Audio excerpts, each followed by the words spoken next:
Hello, everyone. This is Echo Rose with Northwest Soundcheck.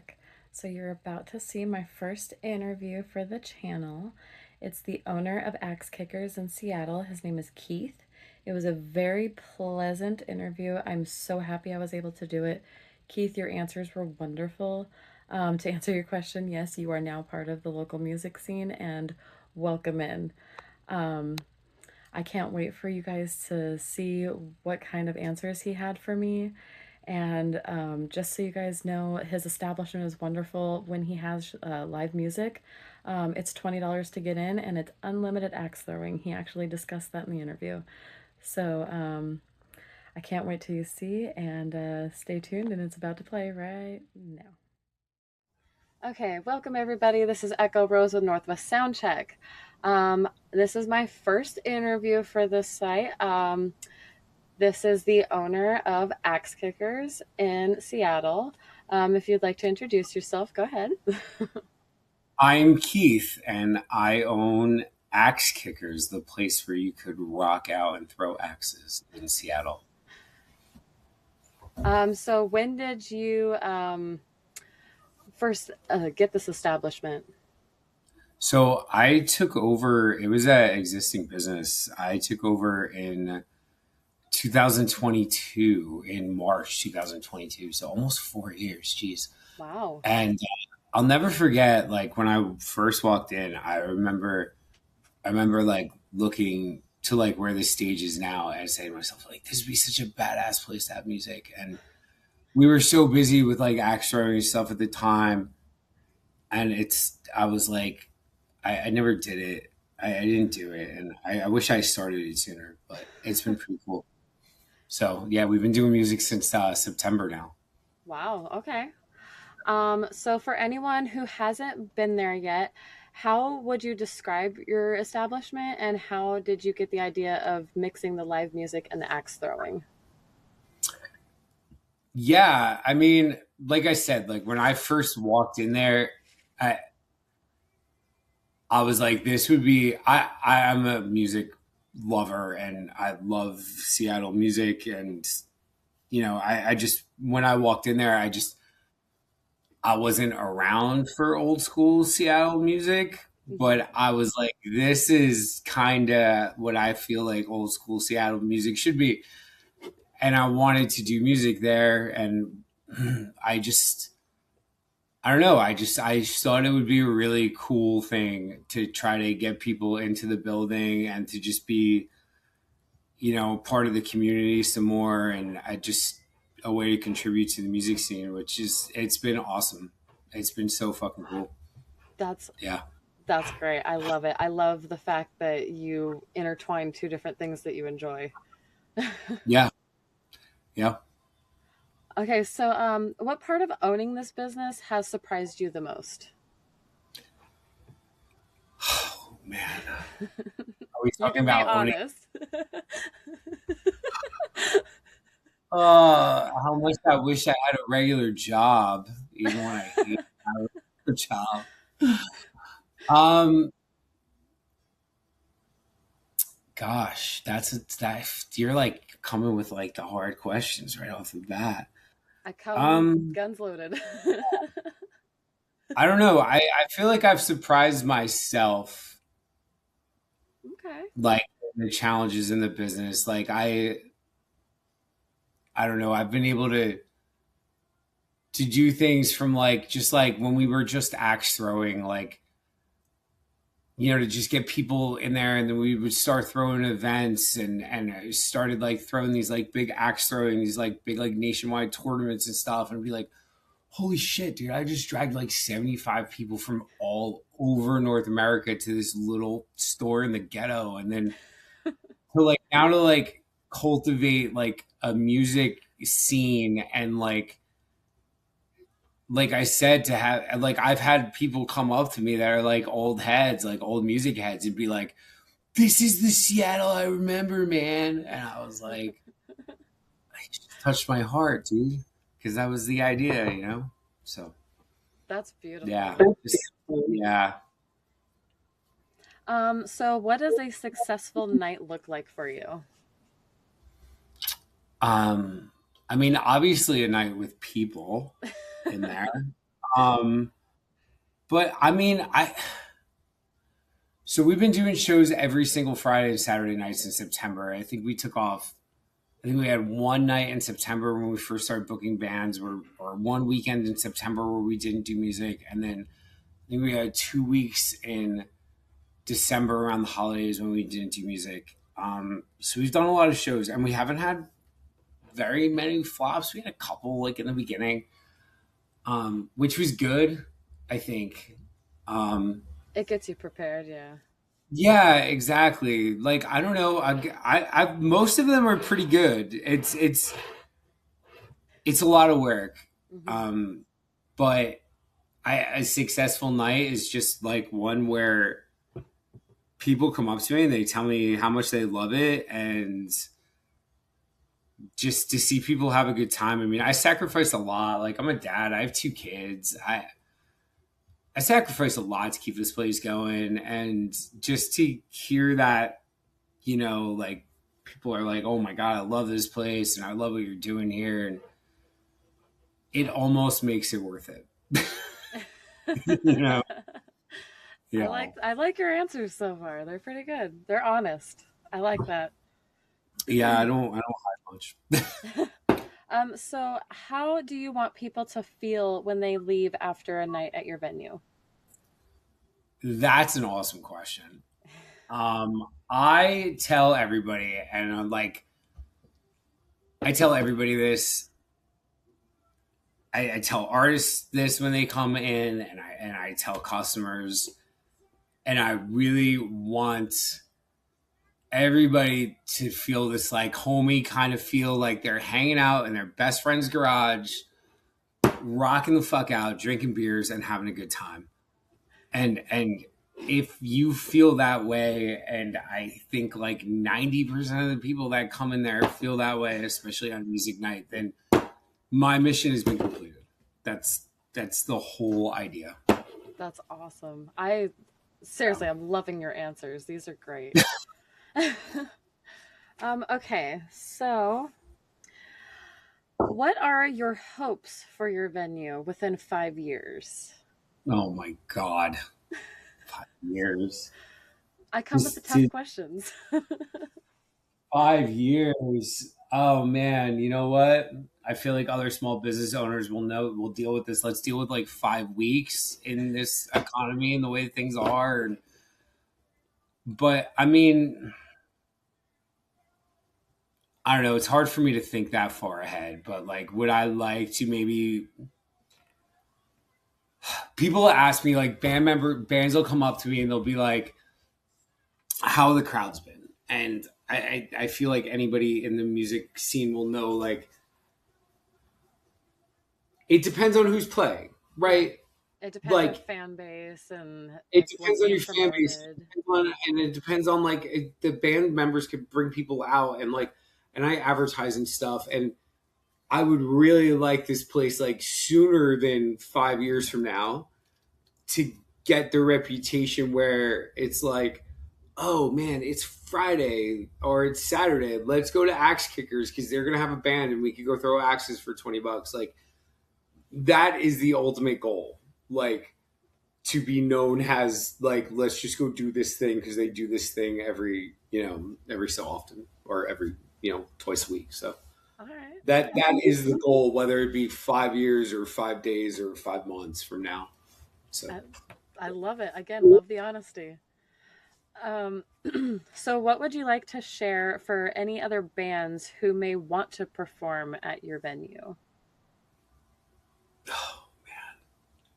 just have fun, just come and have a good time and rock out. And like I said, like I can't say it enough, and I feel like it almost feels like cliche at this point. I say it so many times, but like just look at coming to my place, like playing at your best friend's garage. Like you know I'm gonna come up and I'm gonna hug you after your set, and I'm gonna tell you I love you because that's how it is, and that's how I am, and that's usually the vibe.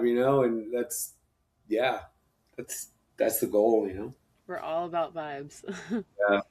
So, how do you think your venue, or what do you think your venue can do for the local music scene from here on out?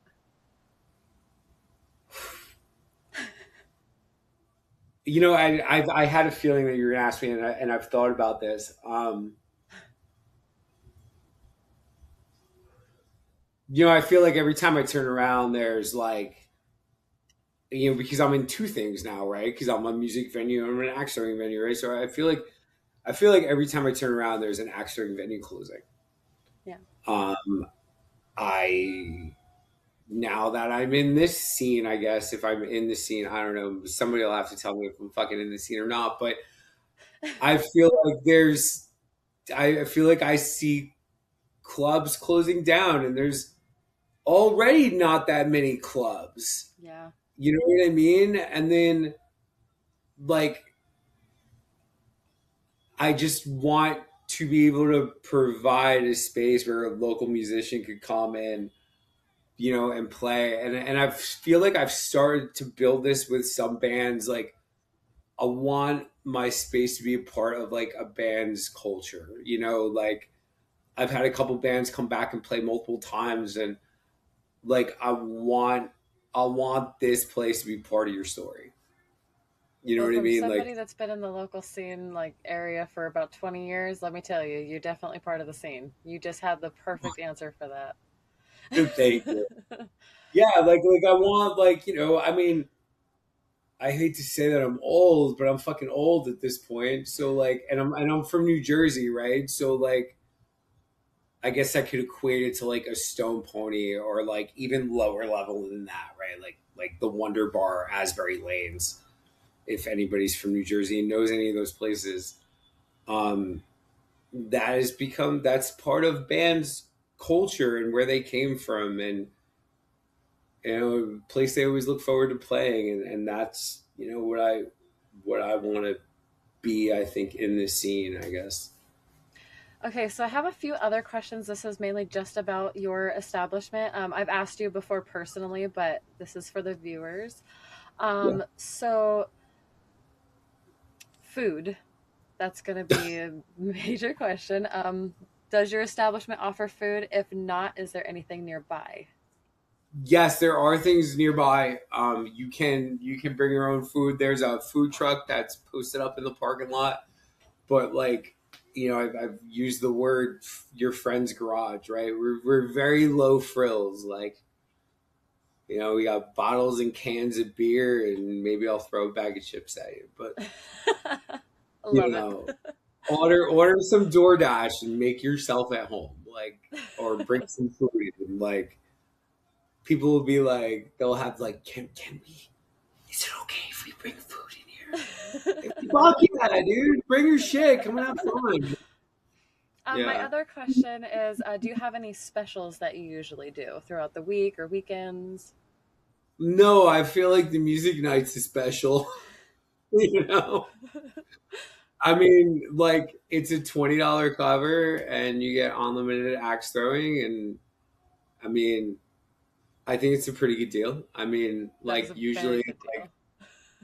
so if you were to book a session with us on a Friday or Saturday, you would get your own space between you and however many people, but it would be $35 per person. You know what I mean? And that's pretty comparable with what you know other venues charge. But I mean, Mm, now you can come in and pay $20 and throw as many axes as you want and rock out. love it. Yeah. Okay, so is there any like last minute things that you want to just tell the listeners, maybe about your venue or just about your introduction into the local music scene or anything that you've experienced so far? No. Well, I mean, there's always something to say, right?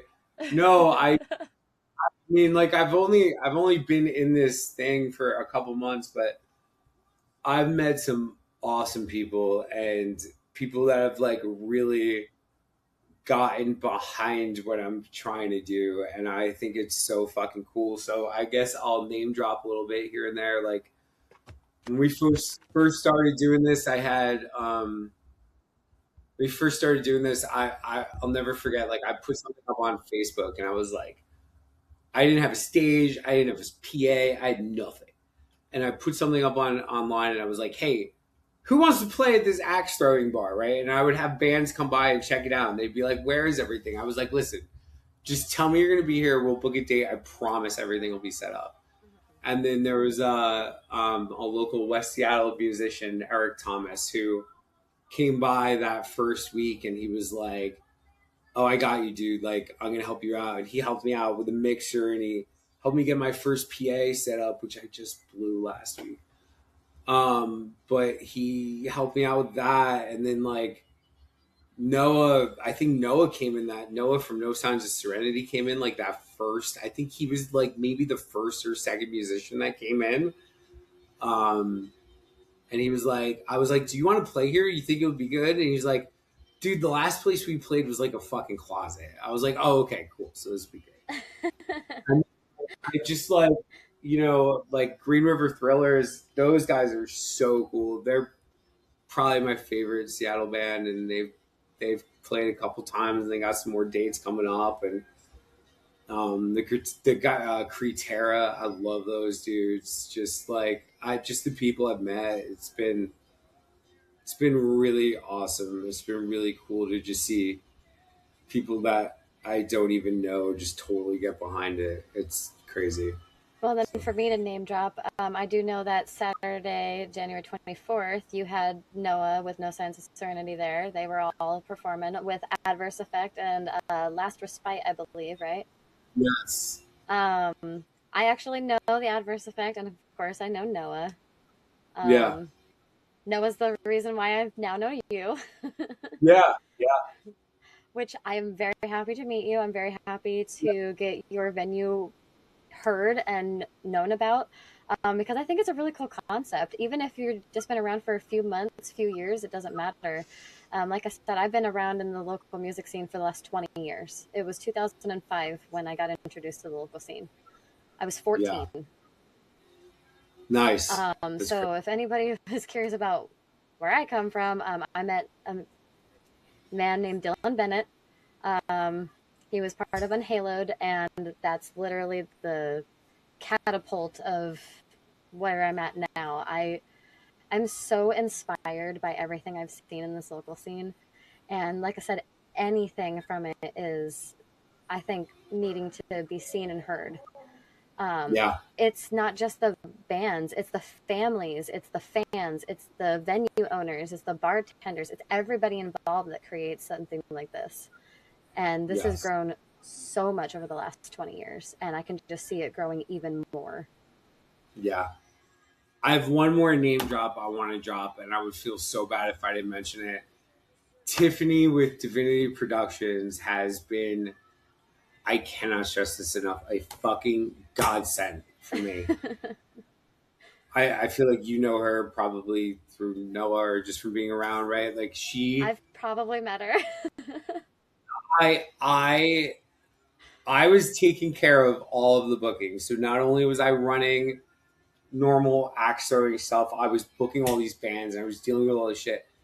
And it was too much for me to deal with. And this like rock and roll angel came out of nowhere, and she handles all my bookings and she answers all my emails and bands. I don't even have to book bands anymore. I don't even look at my email anymore, and it is fantastic, and I wouldn't be able to do it without her. So big ups to Tiffany at Divinity Promotions.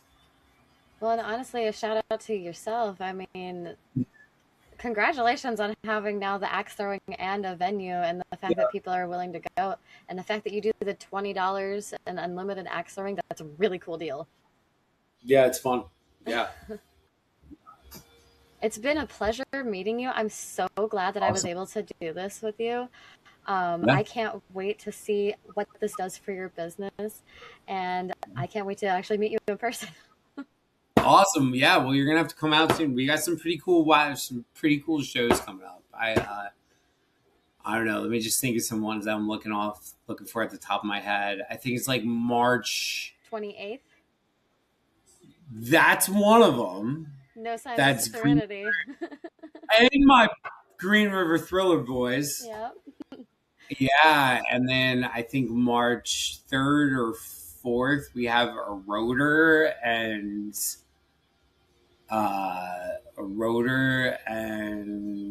fuck, I forget the other band, but they're really good. God damn it, Smilodon AD. I love those guys too. Scott Blackman's a badass drummer.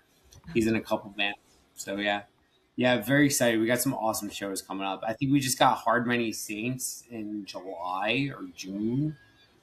We just got Northwest Tool tribute coming up in June. We have a new metal. We have a new metal night. Another new metal night in April. I think it's April 10th or something. With Evanescence and Deftones cover band. So yeah, we got some good ones, man. That sounds pretty cool. Yeah. Well, thank you very much for this. And just for all you listeners, again, this is Echo Rose with Northwest Soundcheck interviewing with Keith from Axe Kickers. Have a good night, everybody. You too.